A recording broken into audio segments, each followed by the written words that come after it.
Hello and welcome to another video from Fantasy Legion. I've got Sean with me again. We're doing player profiles. This is a very interesting young rookie I want to talk about, Sean. Okay, great. I know nothing about, as always, don't know very much about what Al's about to do, which I really do love. So let's see what he's come up with this time. This is the guy that Dan, one of our fellow colleagues, has been talking about in Discord, on Twitter. And I'm actually now seeing why he has the love. I'm really, really a big fan of this guy. He's going second round in rookie drafts. He's going as late as you like in any other draft. So you're probably only talking deeper leagues for this guy. I took him on Saturday. His name's Bryan Edwards. He's going to be an absolute beast, this guy. They're already talking about how he's bossing practices. He's making all these circus catches. Derek Carr likened him to Devontae Adams.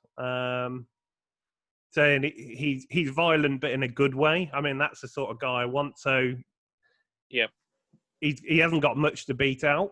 I think, especially in Dynasty, if you can get him to that sort of second round price, or if you can sort of put together a sort of deal for him, then go and get him, because I've got a feeling about this guy. He's going to be really good. Right. I mean, I don't think in redraft particularly this year he's going to be brilliant.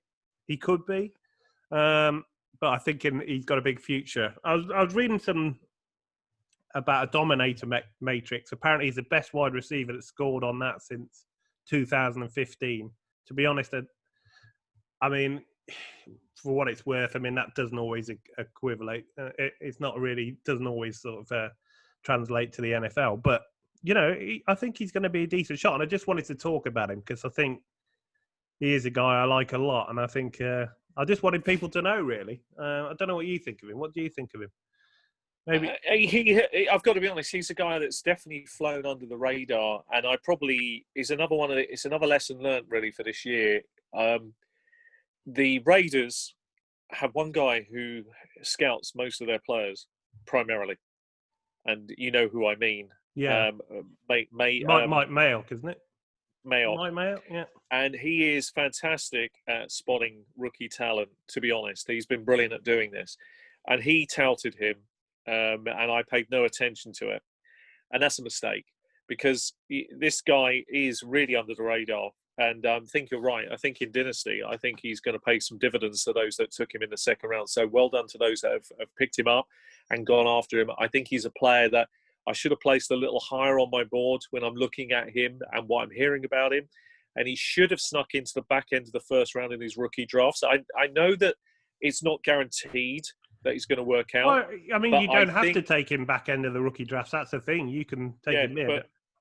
Of course, but I think he's a player that's talent should have risen it up into sort of about that 14 to 17 range where we had the Chenaults and those kind of players. He should have probably been in that range. Well, he kind of is now. He has moved up the board. He is. But he wasn't at time of rookie drafting, is what I'm trying to say. And I think that was probably a mistake. But then everybody was doing the same, so that's fair enough. I mean, he did have the foot injury, didn't he? So yeah, but I do like the talent. I do understand the logic of the pick. And I think actually he's really needed there with the Raiders, because I think he's the perfect guy to do a lot of that underneath stuff so well. As you say, bossing defenders is really important underneath and force that tight coverage. Some of our rookies coming in struggle with this hand fighting at the line of scrimmage, can't handle the man-to-man as well as he can. And I was rewatching some tape on him about a week ago after you mentioned him and said, yes, he's a guy that's really moving up and I really like him for the future. And I have to be honest, he's one of the best hand fighters I've seen. And that's really important for this, you know, close coverage and body, you know, how you fight off the line and get in. Because it's so important. That first step is critical to your timing for your quarterback. And if you're out of position, he ain't throwing you the ball if you're not in the right position when he's at his point to, 3-step or 5-step drop. If you're not in the right position, he can't throw you the ball because you've probably got tight coverage on you. So it's so important to be able to do that, and he does that really, really well. So I can totally see the analogy between him and Devontae Adams. It really makes sense. The other player they've likened him to was Mike Williams as well. So another big red zone beast. I just think the buzz coming out of the camp, it gets big. It grows every day, and then it's all coming out of the Raiders camp, and it's coming from the players, and they're just seeing him do things, and that just makes me think this guy could be. This guy could be really good. It was the same with people like, you got a feeling. I got a feeling about Matt Breeder. I tipped a few years ago, and they were all talking about. They had a load of rookies coming in, San Francisco 49ers, and the only person they were talking about all the time was Breeder. This guy could make the roster, and then it's this guy actually could contribute. And like, he was just, and this Bryan Edwards, I just think he's the same sort of rookie fever over him. The Raiders are going mad for him. If what we're led to believe is going on in practice is reality, I mean, this guy's going to be good. So get some shares of him. I mean, obviously, it's got to be in deeper leagues if it's redraft this year. But if you can get him in Dynasty, he would be a big. I tried to get him off a few people, and they they smelt a well rat. after this They were this video, they were asking probably a bit too much. Well, after this video, you're definitely elevating the price, but that's a good thing. No, I know. So, I'm gonna before I release this, I'm gonna try and get a few more shares of it.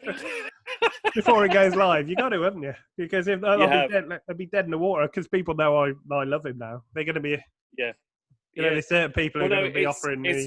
It's a fabulous shout, and I think it's certainly worth a stab in bigger redraft leagues. It's worth a shot because players do come out of nowhere every year and contribute a decent portion to your fantasy team. He might be one of those players. I can see that. He's already earned the respect of his fellow players and coaches. The coaches are. And the quarterback, more importantly. I mean, the quarterback's going to have a say. He's on the pitch, isn't he? So he's going to throw. He is, yeah. I mean, if you're winning, I always say if the quarterback's fighting for you, then you're definitely going to make the field. Derek Carr called him violent in a good way. Yeah, I like that. Yeah, that's good. Which is good for most of the nobody NFL likes. There are certain corners and safeties. Right, I'm sorry to say this because corners and safeties bug me. They're often very cocky. And they often play, they're the bloody softest people on the pitch, right? So when you get a receiver like this guy who can come in and boss them around, I love that. From a quarterback position, I can totally see what Derek Carr's saying because you want somebody to quieten them down. You want somebody to, really put them in their place. You want to be a violent contact person. So you want someone who can actually go out there and mix it up with them and actually make them look pretty stupid. That's what this guy is looking like he's doing in camp, which is brilliant. That's what all the great wide receivers do. That's why people don't man them. That's why they don't get tight coverage really, because people know they can't go toe to toe with them, because if they go toe to toe with the great receivers, they beat them for speed and space and everything else. So you have to kind of give them a respect and give them a yard or 2 yards, and they still beat you for space. But it's less. You lose. You don't lose space. You just lose a few yards. Do you want to hear the downside? Go on then. Injury history. Yeah, well, he has cartilage in 2015, sports hernia 2017, shoulder sprain 2018, and ankle. Torn meniscus with surgery 2019, and a foot fracture in 2020. So what you're saying is, I mean, being honest, if you weigh it all up, the guy does play with a violent style, and that shows through the injuries. The thing is, he's highly talented. So he will have a chance to make camp and he will have a chance to contribute. It's just a question of, can he learn the difference between it's one thing having a violent style. It's another thing having control with it. Some of the best players for this are players like Michael Irvin, who played with a quite violent style. I liked his style. But he bossed people, he catch the ball high, point them, and he beat them all in all sorts of positions around the field. It's learning how to use it. And that's going to be the next challenge for Bryan Edwards. Well, do you know what Nelson Aguilar said about him? Yeah, who the Raiders came out and said, if you're going to own Ruggs and Renfrew, you're going to be disappointed with how much Aguilar does this year. Oh, cheers for that, Raiders. But he said, Bryan Edwards has the best hands I've seen in a long time, and he's quicker than he looks.